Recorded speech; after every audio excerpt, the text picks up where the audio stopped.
So this afternoon Kirst had just driven around the corner and found one of the Nzenga males, and it looks like one of the Ntsevu females, by themselves lying in the middle of the road. And so our hopes this afternoon is just to sit here and wait and hopefully see if they are mating. We believe, having chatted to the Mala guys, that these two have been together for quite some time. So if they have mated, it's probably done and they're no longer mating, but they're just spending some time together while they try and find the rest of the pride and the coalition.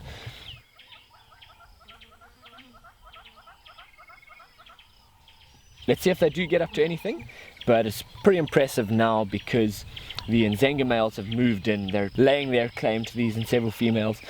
We also believe that some of the females have still got cubs, about 4 or 5 of them, keeping them in the Sand River.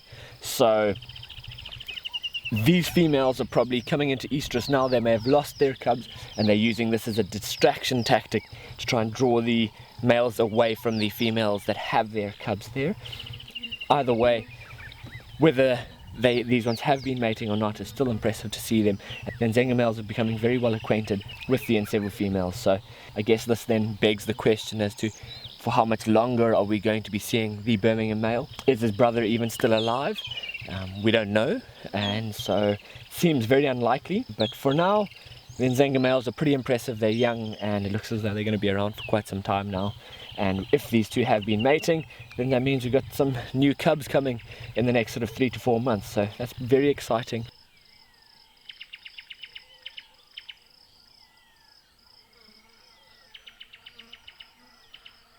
So after waiting for quite some time, looks as though not much has really happened. Females just got up and moved across and lay down again, but it's given us a good chance to actually look at some of the closer details of this male. And so a few of the scars and scratches. You see there's a big tick right by his eye there. That must be pretty uncomfortable, but also difficult for him to scratch that off without causing any damage to his eye or eyelid. But great nonetheless, and we'll just see where these two go from here. I'm sure they're going to be around for a little bit longer. Over the course of this evening, you'll probably find that this male's then going to try and call for his brothers. The female will probably then try and meet up with the rest of the pride. Let's carry on, see what else we can find for the afternoon. This morning we've just got onto a sighting of the Three Rivers female and her young male cub. We haven't seen this youngster for quite a while. It's grown significantly, but it's still very playful and adventurous.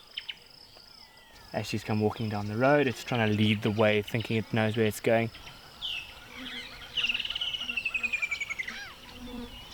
I don't think she's got a kill or she's trying to lead it anywhere in particular. I think they're just moving around, trying to find a place to rest down for the day.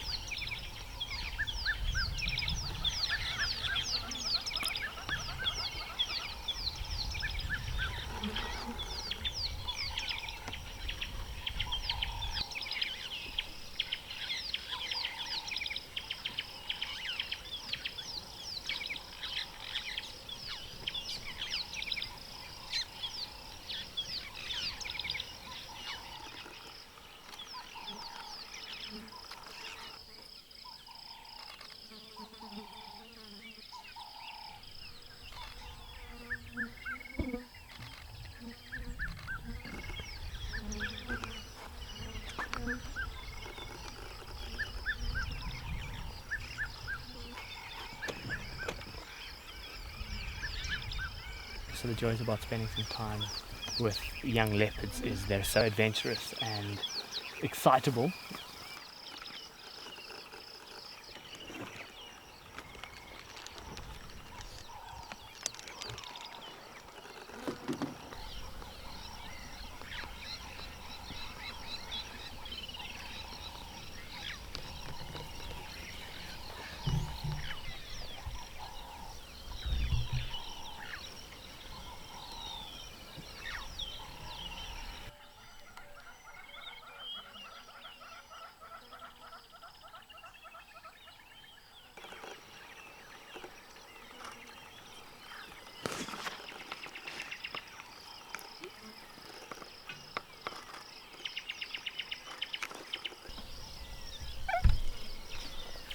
But with this long grass being around here at the moment, it's very difficult to follow them and see exactly where they go. It's a perfect ambush terrain for a leopard. It's able to hide itself down in the grass, and if any impala or prey come moving through, they can then launch an attack from there. So it's definitely adding to the leopard's favour, having all of this rain.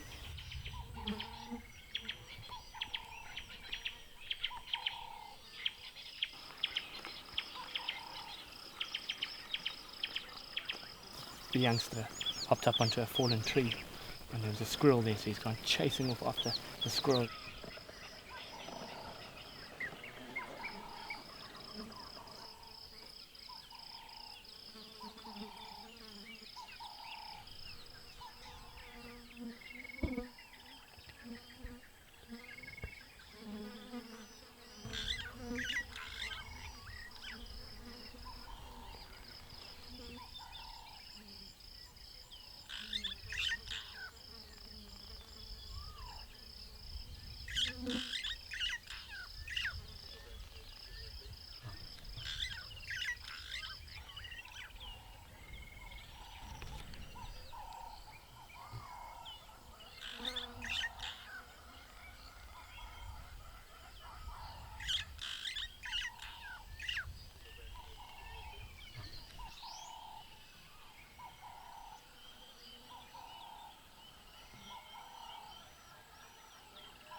Come back down now and he's gone off chasing after a starling, going after some hornbills.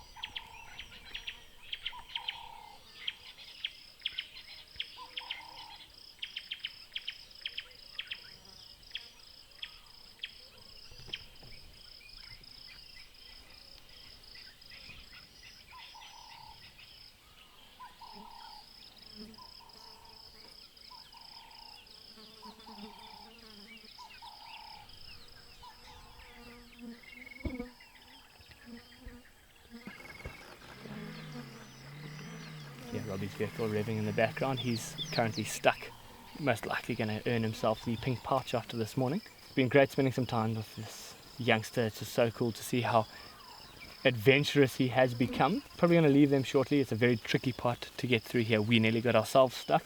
We're not going to try and go any further. Go and give Robbie a hand to get himself unstuck. So at least we know they're around here. At least this cub is safe, and this female's doing a very good job of raising her first litter, or her first cub within her first litter to this age.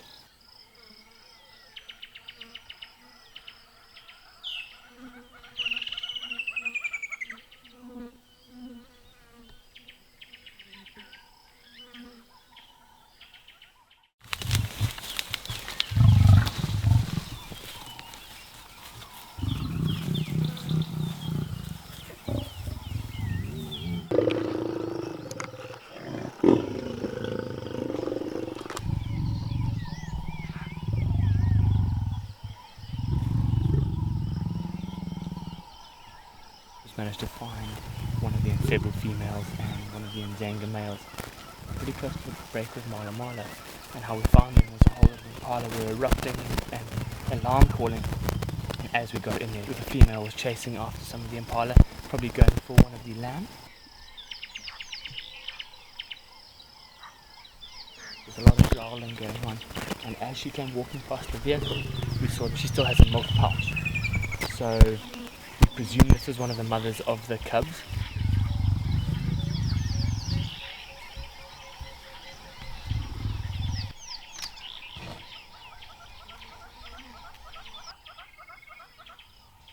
Causes us to start asking the questions of, does she still have her cubs? Has this male killed her cubs? Or is she using this as a bit of a distraction tactic to lead him away from where those cubs are being kept, hoping that maybe some of her sisters are still looking after them and keeping them safe closer to the Sand River. But they're moving around a lot. He's probably just trying to keep her away from his brothers and try and lay his claim to her and possibly try and mate. But obviously if she's still looking after her cubs, she's not going to try and mate with him. This is all just a distraction to get him away from there. It's still a phenomenal sighting.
So after spending a bit of time with them sitting there, we heard some lions calling a bit further south of us, and immediately they both got up and started marching in this direction. It is pretty wet and boggy in this block here, so we're not going to follow them straight through there. We're going to loop up ahead. It's probably about 100, maybe 200 meters ahead of them, and wait for them to pop out. They were very intent on their march in this direction, so quite likely that they will pop out here, and then it's a nice open clearing, and hopefully we'll get some great views from here.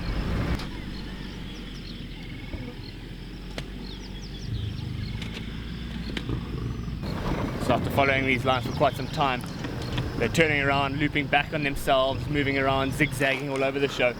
So we presume that the female's trying to shake the male. She's hopefully still got her cubs alive, and she's using this as a distraction to try and draw him away from it. But she probably knows she needs to get back across to where her cubs are in order to try and feed them.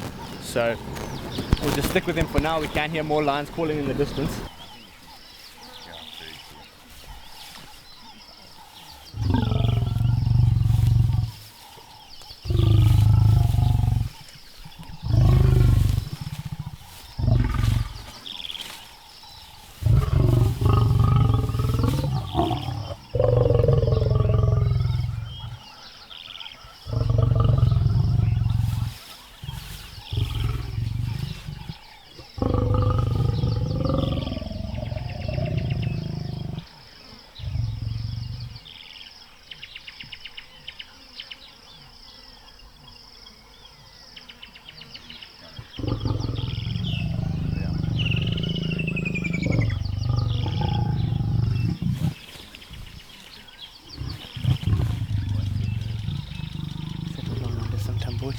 Whilst we're sitting here, there's a whole lot of impala off to that side of us that have all just started alarm calling pretty seriously, and they've run south.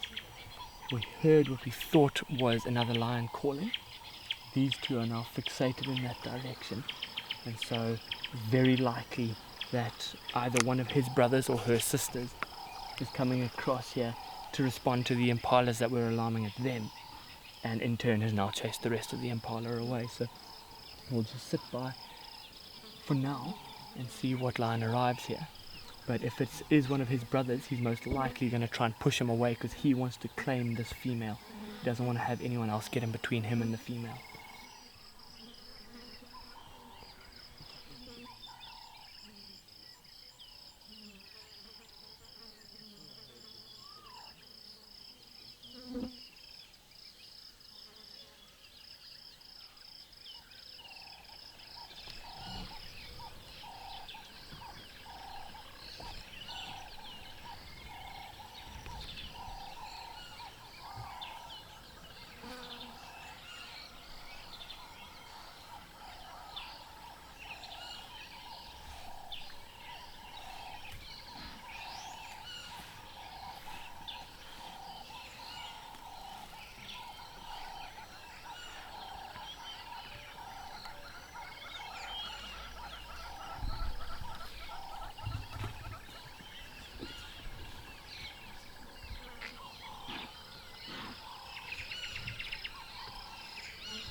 hoping he was going to rock up here. So how exciting. Those impala were alarming at what I presume to be one of his brothers. And he didn't come straight through here, but he has walked past on the outskirts, probably about 200 meters away.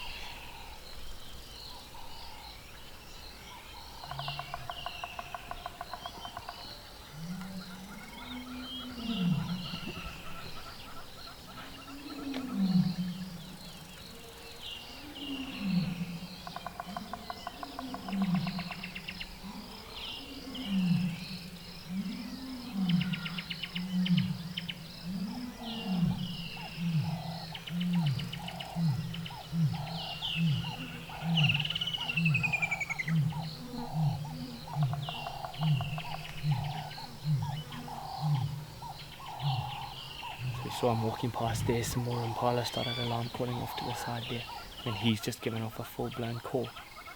This male stood up, he moved around, he's got a little bit closer to the female and settled back down there, because now in the back of his mind he knows that whatever it was causing the impala to alarm call is his brother and there's no other danger around here. He's not going to respond because he's laying claim to this female, and he doesn't want to call because his brother's then going to come across here and he's going to then have to have a tussle with his brother over who has the rights to this female. So by him just keeping quiet, it allows his brother to carry on doing what he's doing and him to then stay here with this female. It's been great. We haven't seen them mating yet, and I highly doubt that they will actually mate because of her still having that milk pouch and possibly still having some cubs. But awesome to follow them around, see a bit of the interaction between them, the growling, having them walk right past the vehicle, and then now to have another male walk right past here. It's been a great morning, but we're probably going to start heading back towards camp